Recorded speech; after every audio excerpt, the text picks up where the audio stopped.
Did you know that 95% of your success in dealing with substance use disorder as a loved one is directly attributed to the community you surround yourself with?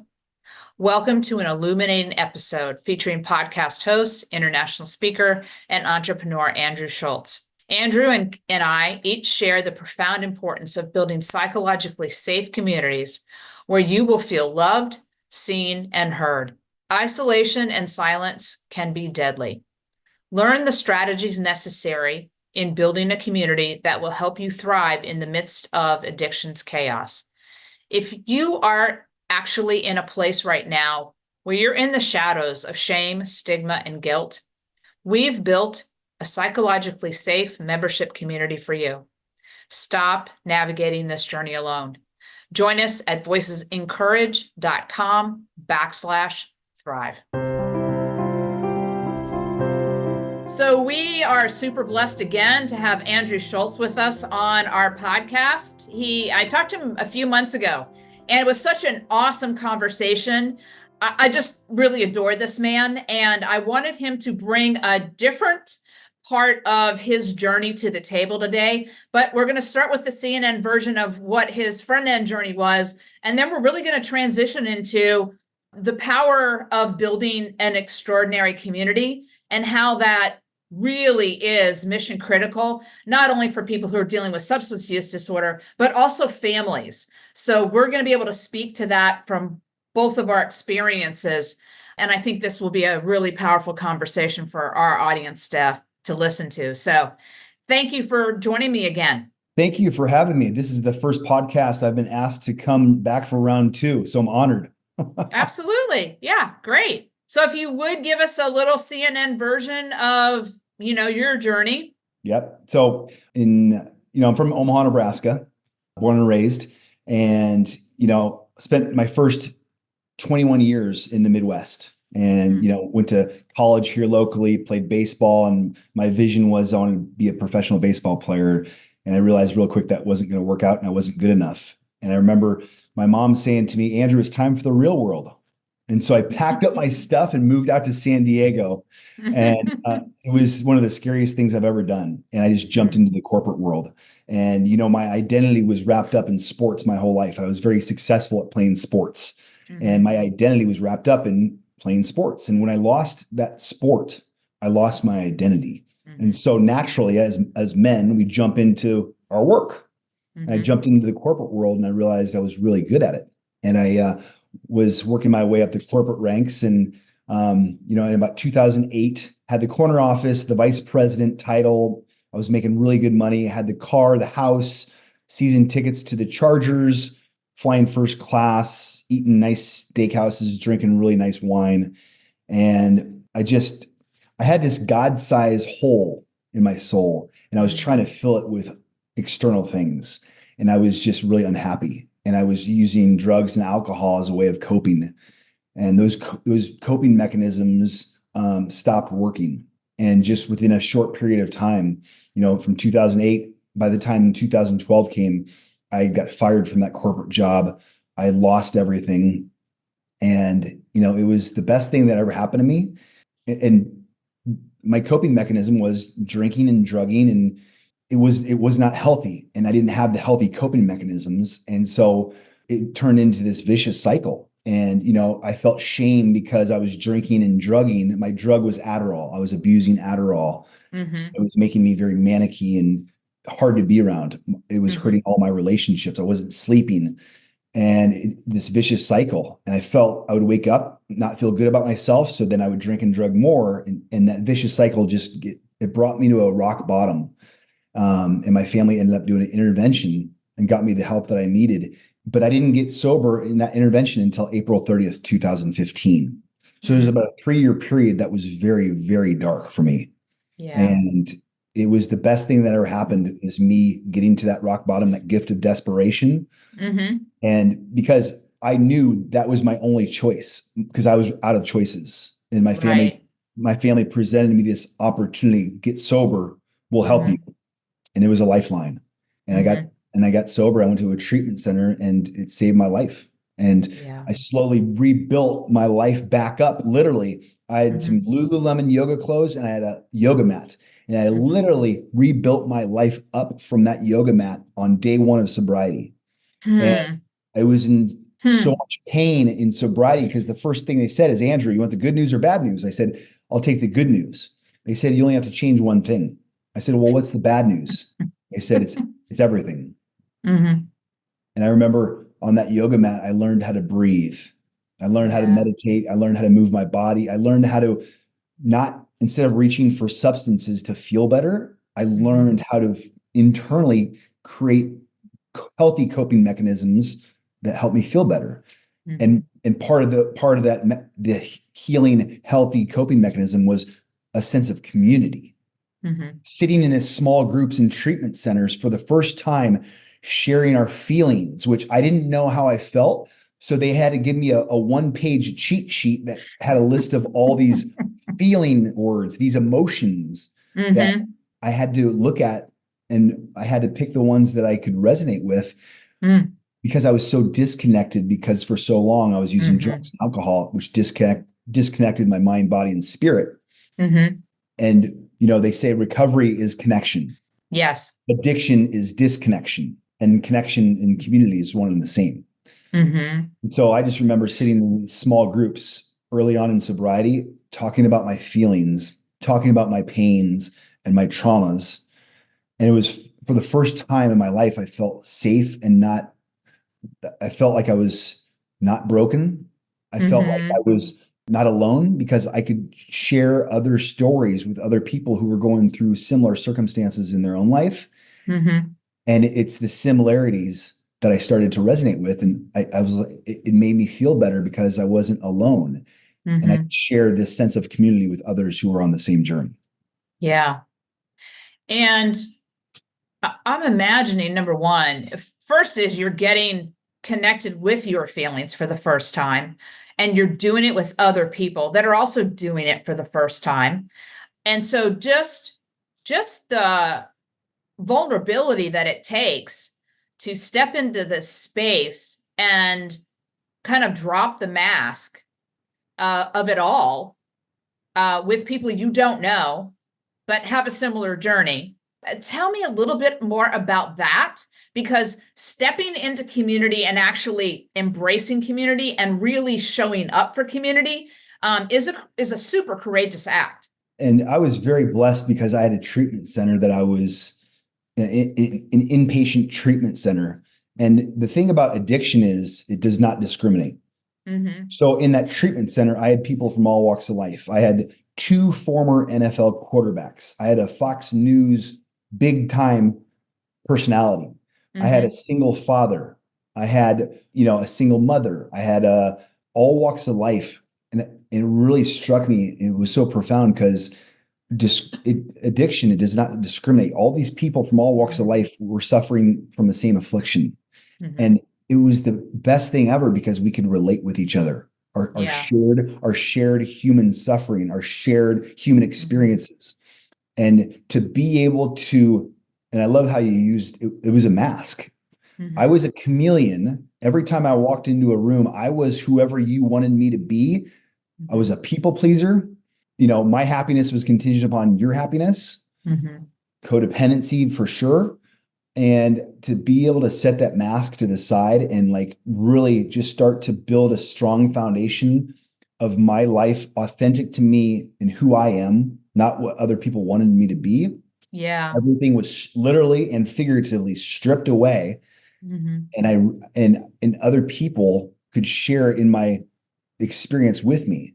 And I could hear Mm-hmm. their stories and have compassion and knowing I'm not alone. And that is huge for somebody early on getting Mm-hmm. sober. Just knowing Yeah. that we're not alone, we're not broken, you know, there's nothing wrong with us. And there's other Mm-hmm. people who are going through similar circumstances. Mm-hmm. And it's something that just kind of, I think of a long exhale as I sat in those small groups and I could just relate to the other people in that small group. It was a sacred, safe container that we could be vulnerable Mm-hmm. with our emotions. Mm-hmm. And the amount of crying that I experienced, it was because for so long I had stuffed those emotions and repressed and avoided. And all of a sudden these were coming to the surface, like Right. unfiltered and just fully embodied. Mm-hmm. And I still cry a lot, and Mm-hmm. it's the best medicine. And I encourage others to do the same, Yeah. because that's part of our healing journey. Every time we cry, we're healing a little bit more. And Right. especially as men, I like to give other people permission for men. And that's why I share about my own vulnerability going through Mm-hmm. these emotions. And Yeah. it gives other people, especially men, permission to explore and be vulnerable with their own emotions. Mm-hmm. But I mean, community is everything. Mm-hmm. Community in sobriety is everything. Mm-hmm. Yeah. Well, so I'm thinking, as a mom, when I found out that really my son was in deep trouble in terms of his own addiction, and I speak about he ended up going through like 12, rehabs. And the last one was the only one that had a family program. The Mm, other 11 had nothing. And that is more the typical story for the family side. And my experience so far is that we tend to get kind of caught up in the shame and the stigma and the judgment, and don't step out and ask for help or build community that is as powerful for us as it mm, is for you, because it takes more work on our side of the aisle. The statistics are, Al-Anon is great for about 10% of the families. Well, what do the other 90% do? Because it wasn't a fit for me personally. And so I think, you kind of had it built in, but once you got out of rehab, it was still on you to continue to follow up and build the community that would support you in your recovery. And so speak to me a little bit about getting out of the safety place mm. and stepping back into, quote, the real world, and how you went about building a powerful community that has supported you and supports you to this day. Yeah, for sure. And I think there's one thing I want to mention. The treatment center I went to was Betty Ford, and they had a dynamic family program. Mm-hmm. And I couldn't agree more with the family program and the family education. And I know my mom, especially, she had a support system of other parents who were going through similar circumstances and life experiences with their loved ones. And for that week, when my mom flew in from Omaha to Palm Springs and went to that family week, it was the best thing ever, because she learned about the disease of addiction and the stigma, and she was able to share with other parents who were going through similar things. And she had her own community, and it was so important for our family to help us get through Mm-hmm. that period. And Mm-hmm. so, and I want to acknowledge that for people listening, if they have access to some support systems, especially with a family program where the loved ones can get support, I think it's huge. And so, Mm-hmm. for me, after I got out of the bubble of treatment, Mm-hmm. I changed everything. What I was doing for work, I was in the corporate world. I completely changed everything. I became a certified yoga teacher, a meditation instructor, a life coach. Mm-hmm. And being of service is a top core value of mine. Mm-hmm. Community is a top core value of mine. Mm-hmm. Freedom is a top core value of mine. And what I found is, Mm-hmm. oh my gosh, yoga specifically, it was a way. As I immersed myself in being a yoga student, I loved how I felt. It was a mind, Mm-hmm. body, spirit connection. And for that 1 hour, I could disconnect from the go, go, go, do of life to Right. reconnect to myself and my Mm-hmm. breath. Mm-hmm. And I loved how it made me feel. And I was Mm-hmm. like, the question, I was like, okay, how can I share this with others? I want to be Mm-hmm. of service and create my own Mm-hmm. community. So Mm-hmm. what better way to do it? What better vehicle than teaching yoga? Mm-hmm. And so teaching yoga it was my way of creating that community. Mm-hmm. And people from all walks of life, not even people who were on the sober path like me, Mm-hmm. because people are struggling with afflictions of many kinds. Right. And what I found was, for that 1 hour, I can hold a space in Mm-hmm. this yoga class and be of service to these people in a way that it brought purpose and meaning to my life. Right. and I could authentically share my own journey of sobriety and battling addiction and share it with these students in a way that they could resonate and relate to. And it was my medicine. And so it was just a natural progression that here I am teaching yoga in this community of, Palm Springs. And then I moved back to San Diego 2 years later out of the bubble of where I got sober. And I took that to San Diego, and I was teaching yoga. I was teaching yoga at a few different studios. I was teaching breath work. I was a certified life coach. So I was sharing my experience using a framework of the 12 steps of all these different modalities that I invested money in and became certified in this curriculum that I invested in. And I turned it into a life coaching program where I could share with others the things that have helped get me from that rock bottom to where I was in the container of a community that was really important to me. And I was hanging out with other people who had similar values of health and wellness and personal development and not using drugs and alcohol. And it was easy to find in the community of San Diego. There was a lot of health conscious people. And I just started creating these communities of people who were like-minded, had similar values, had similar lifestyles that did not involve drugs and alcohol and a nightlife, which was of my past.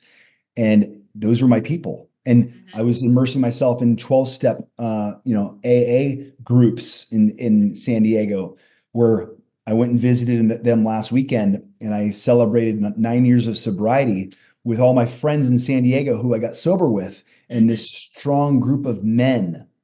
Last Friday there was an AA meeting, and there was 120 men, and it's my favorite meeting. And I feel God's presence more in that AA meeting than anywhere else. And like that community of men who have my back and who are supporting each other, and I'm of service to them, they're of service to me. Right. And those relationships in that community are so powerful, because if I'm ever struggling, which I am a lot, I can pick up the phone and lean on those relationships and say, hey man, I'm struggling. Can you talk? Or they call me and I can take that phone call and they say, hey, Andrew, can you chat? And we talk. And one alcoholic or one addict talking to another, that's the healing. That's the magic. That's the medicine, because we can relate and support each other. And it's all about the relationships in those communities that I've built. And it's that foundation that's allowed me to not just survive, but thrive in sobriety for the last 9 years. Yeah. And congratulations. Thank you. Absolutely. I love it. I love that you went back to San Diego to celebrate too. Yeah. And so, I think, both of us are wired for building community. I'm a business coach and consultant. I have multiple communities that I roam in and have been a part of and created. And you're kind of that same way. But for those who aren't wired that way, who actually need to look for the communities that will support them in psychological safety, where they can tell their truth, they can drop the mask, they can be vulnerable. And what I was thinking about before we got on was the courage that it takes for the loved ones to wrestle with their own shame about this, their own guilt about this, their own story on the other side of the aisle, and then ask for help. Sometimes is a huge lift. And what do you suggest for them on the front end to find their people? Well, I think Al-Anon is a great resource for sure. I know it's worked for a lot of families, that firsthand experience of family members who had loved ones battling addiction. I know Al-Anon is a great resource, and there's Al-Anon meetings all over. There's Zoom now. With the technology, we can zoom in for an Al-Anon meeting, knowing there's people all over the world that we can just tap into and jump on a Zoom call to know that we're not alone. Our family members are not alone. I think that's number one, a great resource. I think anything where, I believe in therapy. I believe in therapy, a therapist that is, well-versed in, the addiction realm and can support I think therapy is a great tool. I think the little things like even a book club or a church group, just knowing that you're not alone for people, just having a sense of community, whether it's starting your own, coffee meetup with friends, going to a church group, a book club, a yoga class, just getting out and being social and finding a couple people in those communities that you can have a one-on-one conversation with. Sometimes we just need to be heard and seen and acknowledged. Somebody who can just listen and hold a space for us. It can be a trusted friend that we meet, just somebody that we can have a vulnerable, authentic, honest conversation with. That's the key. Just finding 1 to 2 people that you can confide in and talk to, because that transmuting that energy. So it's not just in our head roaming around and it's an intangible, making it tangible and speaking it and changing the energy through just a couple trusted friends in the community that you find, I think is a huge value. And it comes down to just knowing that we're not alone, seeing the similarities versus the differences, and just knowing that, it comes back to we're not alone. And I think that isolation, especially with COVID, it's so damaging. And when we have a sense of community, knowing that other people are there to support us, I mean, there's so many different ways: yoga class, book club, church group, just finding any sense of community, no matter where you live. And we have technology of Zoom that we can jump on an Al-Anon Zoom meeting. Those would be the resources I would recommend to start out for somebody who has a loved one of battling addiction, to get that support. Well, as you were talking about that, I was thinking about my spouse who went to book club, and she chose to tell the story, of what she was dealing with, our son. And more than half of the room also had adult children dealing with substance use disorder. But I don't know that if somebody hadn't had the courage to open the door, that would have necessarily come up. But once that door was open, so that part of it for me is have the courage to share what's going on for you, test the waters. Yes, absolutely. Because more than likely, more than half of the people that are in that room with you are going to be dealing with the same thing or have dealt with the same thing. And we just don't necessarily think that's true. However, the statistics are off the charts at this point. So you can pretty much look to the right or the left of yourself, and one or more of you is going to be dealing with a child, a spouse, a parent that has substance use disorder. Absolutely. I love that. And I always come back, for me, it's like I recover loudly so others don't die quietly. And I, in the rooms of, sobriety and recovery, some people are strict on anonymity. And for me, I'm not. I'm very open and vulnerable and honest about my sober journey. Yeah. And I do that because of the messages I receive back. Right. And I give permission. It gives permission for others to know that, oh my gosh, I'm not alone. Other people are going through this. And that recovering loudly, or that person who is struggling with a loved one, to have the courage to speak it and share it, and then it gives other people permission to do the same, is the most courageous thing we can do. So I'm glad you said that. Yes, absolutely. I love I've said for a long time, silence kills. And it's true on our side too, because the heartbreak that, me as a mom or a dad might feel, or a sister or brother, or, a grandparent might feel, if we keep it to ourselves, it will eat us alive. Absolutely.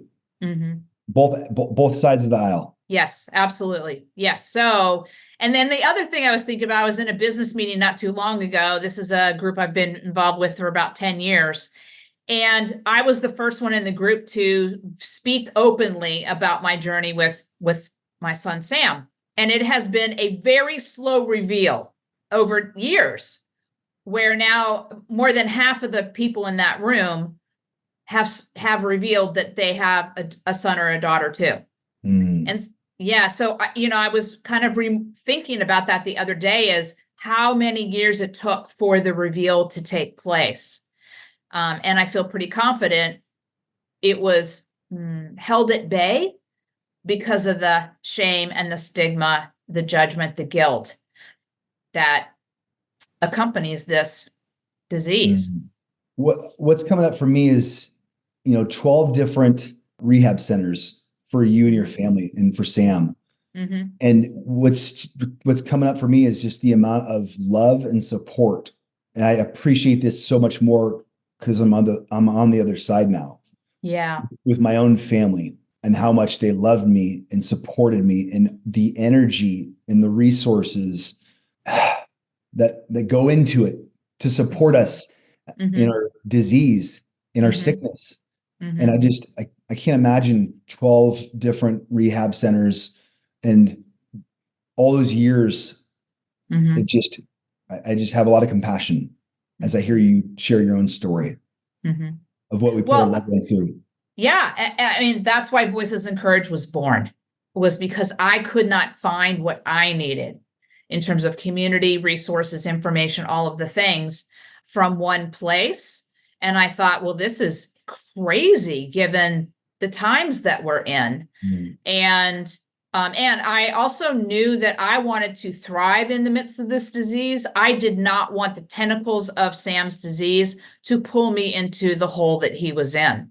And so that kind of intentionality, coupled with just, grit and a willingness to figure this thing out, drove me. And that's community is 95% of our success or failure in business, in life, and all of the things, because it is the communities that we create that support who we are, and being really choiceful about the people that you hang out with from an intentional place, mission critical also, because you become who you surround yourself with.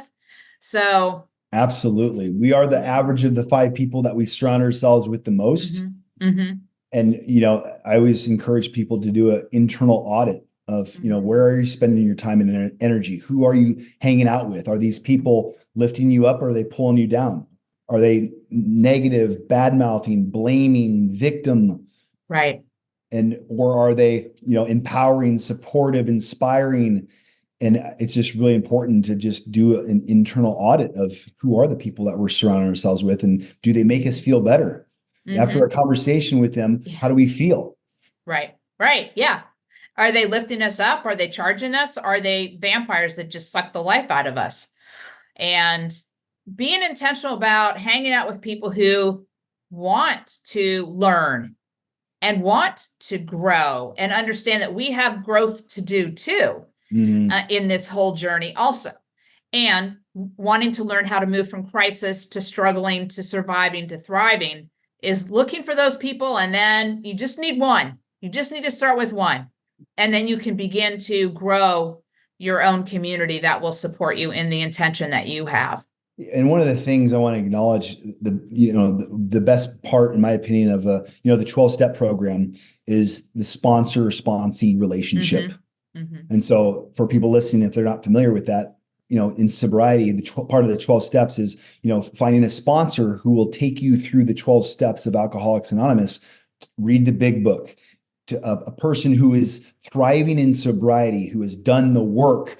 It's like a mentor who right. And I had a couple really key mentors who were my sponsors early on in sobriety that, I started drinking at age 13. So basically my emotional intelligence started getting cut off at age 13. So I was very immature early in sobriety, that I needed help, a male, a healthy masculine person to help guide me and help answer my questions, how to be in a relationship, how to have tough conversations, how to, do the work of uncovering the reasons I was drinking and drugging in the first place. And that sponsor-sponsee relationship, now I have sponsees that I take through the 12 steps.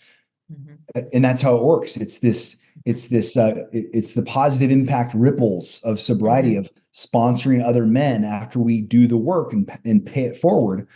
And, the phone calls when sponsees call me now, that I can help support them and talk to them about their challenges and their issues and the things that they're going through in life. Because just because we stop drinking doesn't mean it's all rainbows and butterflies. Right. And so that relationship of a sponsor-sponsee is so important and impactful in sobriety. And it could be people from all walks of life, having a mentor, a trusted friend who has what you want, and you start doing what they do. Especially as men, we try to do everything on our own, be a lone wolf, say everything's okay. And having another man in our life who is, thriving and who has what we want, like that's what I look for. Who are the men in these communities that have what I want? And I'm going to start doing what they do. And I just learned early on to surround myself with the winners and, go talk to them, have coffee with them, ask them questions. And that's how it works. And I think it's so important. And the families of us addicts and alcoholics can do the same thing, find that one other parent who has gone through what you're going through and has got to the other side, and start asking them questions and asking them to support you. And that's how it works. And it's so important because you can't do it alone. No. And so there's so many things I was thinking about while you were saying that. One was just the understanding that just because they stop drinking doesn't mean they're done and doesn't mean it's over. It has just begun at that point because, like you said, you started drinking at 13 and your emotional maturity was of a 13-year-old. And so like my son was starting to do stuff at 13, 14 years old also. Now he's 33, but when he got clean and sober just a year and a half ago, he's basically 13, 14. And yet so many people expected him to be the 31, 32-year-old. And I was like, no, time out. That is not how this disease works. And learning how this disease works and what our role is in supporting ourselves. Absolutely. Supporting ourselves for sure. And what's coming up for me is, people like you who I really respect and admire, the parents, the loved ones of the addicts and the alcoholics who have been through so much. And what I have a sense of what's coming is, this addiction to our cell phones and social media for our kids. And I think people like you are going to be even more important to be a resource for parents who are struggling with their kids who are battling a different kind of addiction. Cell phone, social media. And I think people like you are going to be the leaders at the forefront of other parents looking for resources to help love and support their kids who are struggling with this new kind of addiction that I think is, I'm scared about it, to be honest with you. Yes. Yeah. Well, I was just listening to another podcast that spoke to this very issue in terms of the really dramatic impact that cell phones are having on our preteens and our teens in terms of their brain development. And that's a whole other conversation, but there's a vigilance about raising, healthy humans, which means, we have to raise ourselves into healthy humans. Absolutely. We have to figure that out. What you said earlier in terms of one of the quickest ways to get to becoming a healthy human is to find one as a role model. And role modeling is really powerful. You just need to make really good choices about making sure that they are the role model you think they are, that they really do embrace and are an expression of the core values that you are most looking for, and then learn from them. Absolutely. And what's been fun for me to uncover is, early on in sobriety, the mentors that I was drawn to, early on in sobriety, it looks different than the mentors and people I'm drawn to now. For example, I'm drawn to men who are leading their families, fathers, because, I want to have my own kids very soon. And so this energy of this fatherhood and finding the men who are, showing up for their families and showing up for their partners and their kids, leading themselves, leading their families, leading their communities, leading their businesses. Those are the men I'm drawn to now. And there's a couple of really powerful mentors that I have, just gotten into their sphere. Like I just want to be around them. I have one of them as a coach right now that I invest in because he has what I want. And so I'm doing what he does because he has what I want, and I respect him and admire him. And so I want to learn how he does things so I can model that myself, because I know there's still a lot of work to do. Just because I've been sober for 9 years, the work is, it feels like it's just starting. Well, I can tell you as somebody who doesn't deal with substance use disorder, the work is always. It just is. Because, life shows up and we mature and we age. And so there are all these evolutions to our journey that are rich and vibrant. And so it's always a journey from that perspective. I think it's important for people listening. I've had 9 years of sobriety, and I'm investing more resources now than I've ever invested in. I have a personal trainer. I have a therapist. I have a coach. Like I invest a significant amount of resources into my spiritual growth, my personal development, my emotional well-being, whatever you want to call mental health. Right. And it's because I know how I want to show up and lead myself. I need other people to support me because I cannot do it alone. And so I need to find experts in the areas where I want to grow and invest in those areas. And I think for people listening, it's important because even as a coach, I coach other people, but I never ask other people to do things I'm not willing to do myself. And so I invest in my own personal development and healing journey and spiritual growth in the areas that I want to grow. And I think it's just really important for people listening because, the best investment we can make is the one in ourselves. And at the end of the day, health is our greatest wealth. Absolutely. I'm right with you. I have 2 coaches and a trainer and all of the things because taking care of ourselves is number one. I coach and train on this all the time. I'm very much wedded to right now training leaders and executives and CEOs up to being the calm in the storm. And everything that you spoke about is about laying a foundation so that you can be that calm in the storm. But one thing I want to kind of go back to was, because I think people struggle with this, is you kind of alluded to one of your coaches or mentors that you have that it felt like they're kind of a high level person. And I remember meeting my best friend 17 years ago. And when I met her for the first time, I thought, oh my God, she's at such a level corporately and all of the things. And most people would have said she doesn't have time for me. Massive extrovert, incredible community all over the place. And I laid that aside and I thought, I'm going to find a way to spend more time with her. And slowly but surely over time, I just kept creating opportunities to get to know her and from, her to get to know me. And we became really, really close friends. So for those who stop at, they wouldn't have time for me, I'm going to encourage you, lay that aside, because people who are extraordinary people and are in service of others, they will find the time. Agree. Law of attraction. That's what's coming up for me as I listen. Our vibe attracts our tribe. And having the courage to reach out and connect with the people that we respect and admire is so important. I love that you shared that. And it's a great example of you doing that. And, it's for me, I want to surround myself with people who are inspiring, who are empowering, who are of service, who are leaders of their families and their communities and themselves and their businesses.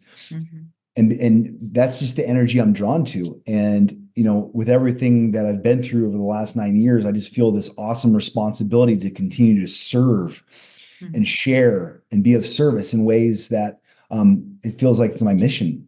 And I want other people in my arena who are doing similar work. And it's, I think you are one of those people. And I really want to acknowledge you Thank you. because Thank these you. conversations that we've been able to have today and a couple months ago, I believe you're one of those people. I just how I feel when I'm in your presence, it feels good. It feels uplifting. It feels like a softening. It feels like a lightness, Mm-hmm. and that's how I know it's good energy. Mm-hmm. Yeah. Thank you. Versus versus being around people who are negative and bad mouthing and maybe playing Right. the victim, that my Mm-hmm. energy might feel a lot different, like Mm-hmm. heavy and tension in my throat and my chest. Right. So for people listening, find the people who make you feel better and Mm-hmm. surround yourself with them.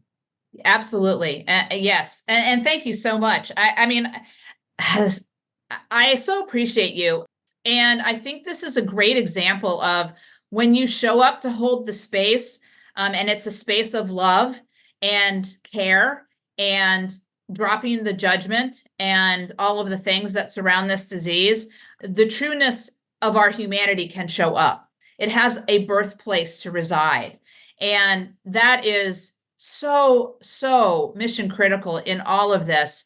And I think in a weird kind of way, the way that I think about this disease is it's given you your calling, it's given me my calling. And so I wouldn't change a thing about any of this.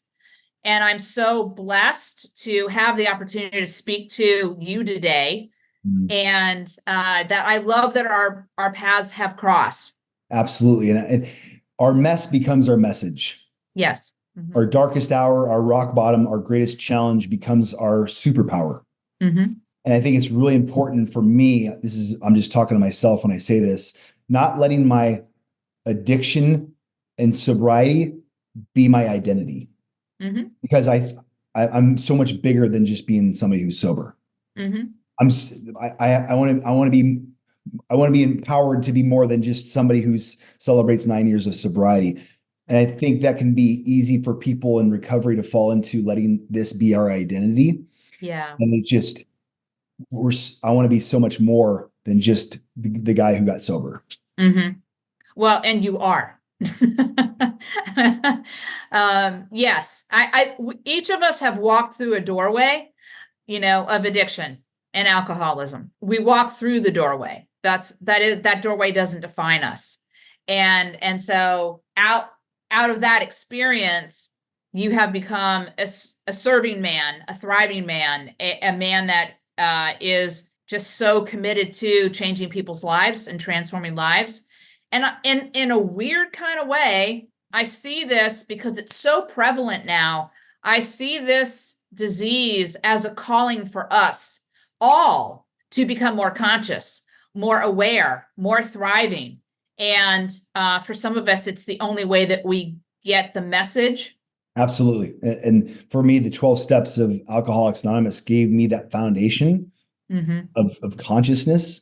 Mm-hmm. And it gave me the foundation and to walk through the doorway of a life that is so much bigger and so much more beautiful and with so much more love.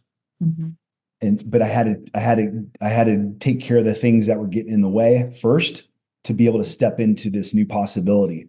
And that's for people listening. That's what I hope people hear from our conversation today, is what's possible when we do the work. Because it's not going to be easy. Mm-mm. It's not going to be easy. Mm-hmm. It's going to be hard. Mm-hmm.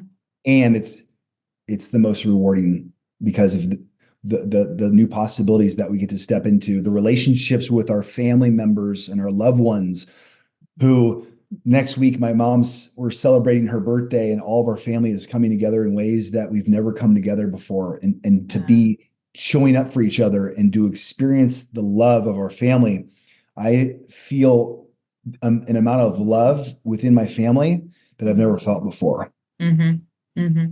And it's all because of this journey of addiction and sobriety, and just creating a foundation for the rest of my life that I'm able to step into and show up for people in my life in ways that I wasn't before.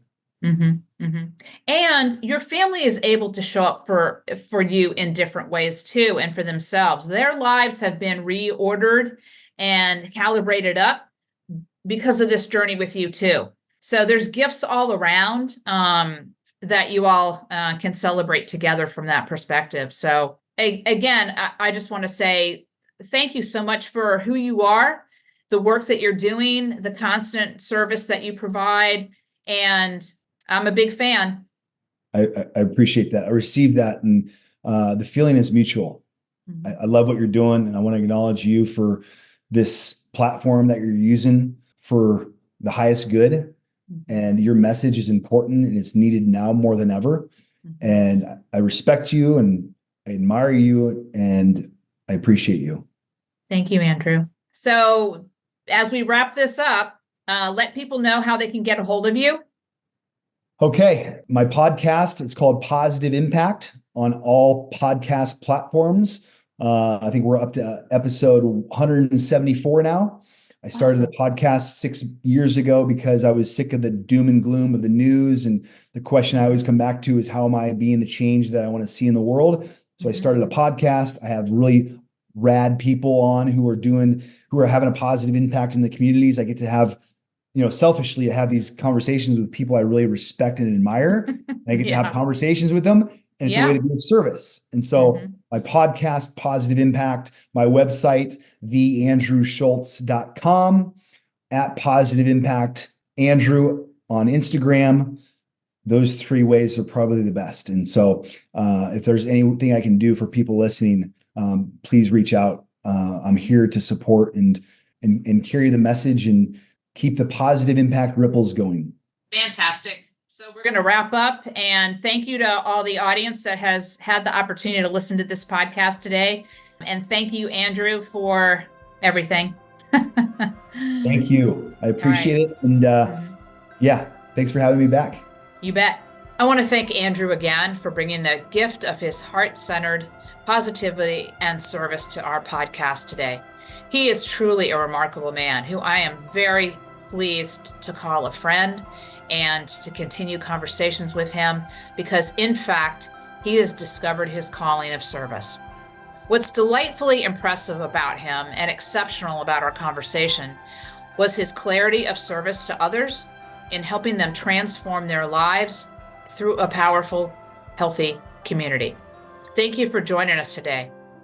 And if you find yourself dealing with being in the shadows of shame, stigma, guilt, please reach out to us, because we've built a membership community just for you. Stop navigating this journey alone. Join us at voicesincourage.com/thrive.